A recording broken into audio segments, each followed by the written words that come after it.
নমস্কার।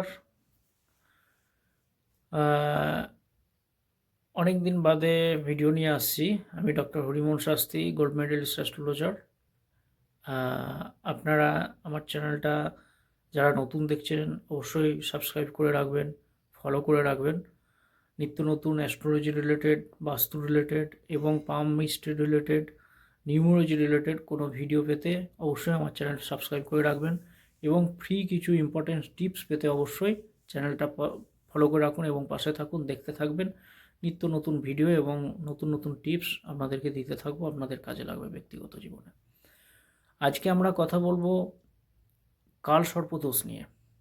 ম্যাক্সিমাম চার্টেতে বা কোনো অ্যাস্ট্রোলজারদের কাছে গেলে প্রচুর মানুষ ভয় পেয়ে যায় কালসর্পদোষ শুনলেই। অবশ্যই দোষটা অনেকে গুরুত্ব দেয়, অনেকে গুরুত্ব দেয় না, কিন্তু প্রকৃতপক্ষে এটা কিন্তু একটা এফেক্টেড কাজ করে। অ্যাকচুয়াল কালসর্পদোষ কী হয়? যখন আমাদের চার্টে 12টা ঘর থাকে, সেই 12টা ঘরে রাহু এবং কেতু সবসময় বিপরীতভাবে বসে।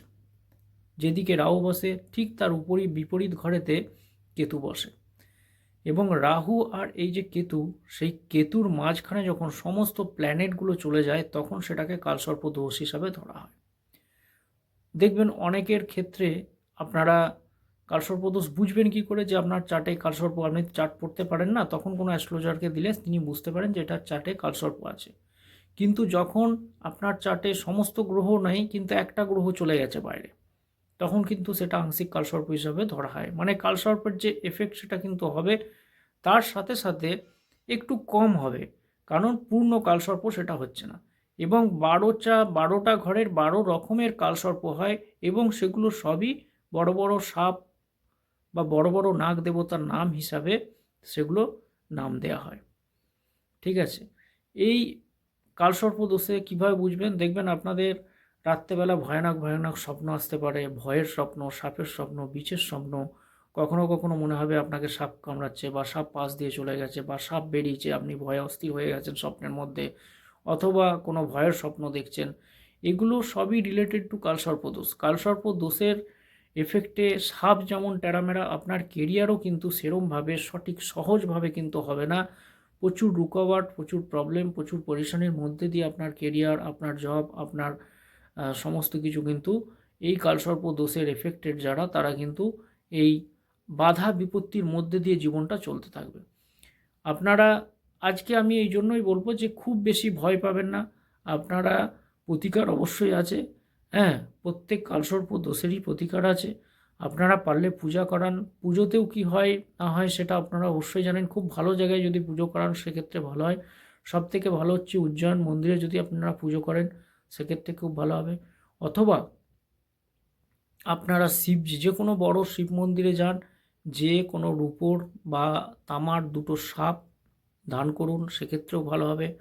অথবা আপনারা সোমবার শিবজির মাথায় দুধ চড়ান, সেক্ষেত্রেও ভালো হবে। কারণ শিবজি সাপকে ধারণ করে রেখেছে, শিবের ভক্ত মেনে গেলে সাপ কিন্তু খুব একটা এফেক্ট করে না।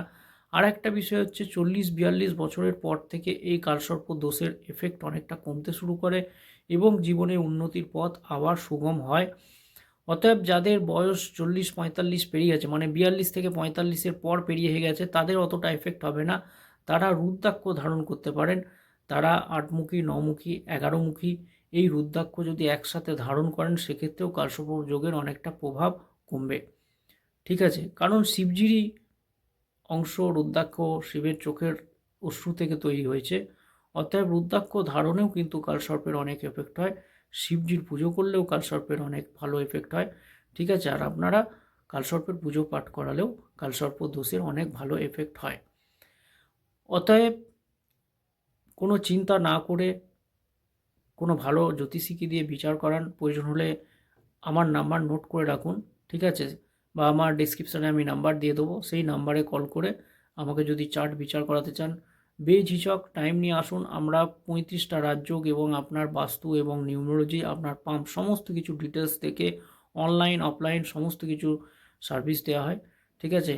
অনলাইনে যদি আপনি সময় না পান, অফলাইনে আপনি অনলাইনে আপনার হোয়াটসঅ্যাপেতে ডিটেলস দিয়ে আপনি, কাজ হয়ে গেলে আপনাদেরকে ডিটেলস বলে দেওয়া হবে এবং কী করলে কী না হবে, কী হবে ডিটেলস, এবং আপনার চার্টের 35টা রাজ্য ক্যালকুলেশন করা হবে, দশা অন্তর্দশা সমস্ত কিছু বিচার করে আপনাকে প্রেডিকশান করে বলা হবে আপনার এই ক্ষেত্রে এই হলে ভালো হবে, এইটা করলে আপনার জন্য ভালো হবে।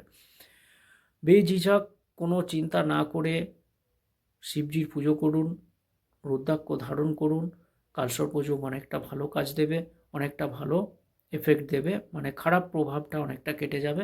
ঠিক আছে, আজকে আমরা ভিডিওটা এখানেই শেষ করছি। নমস্কার, থ্যাংক ইউ।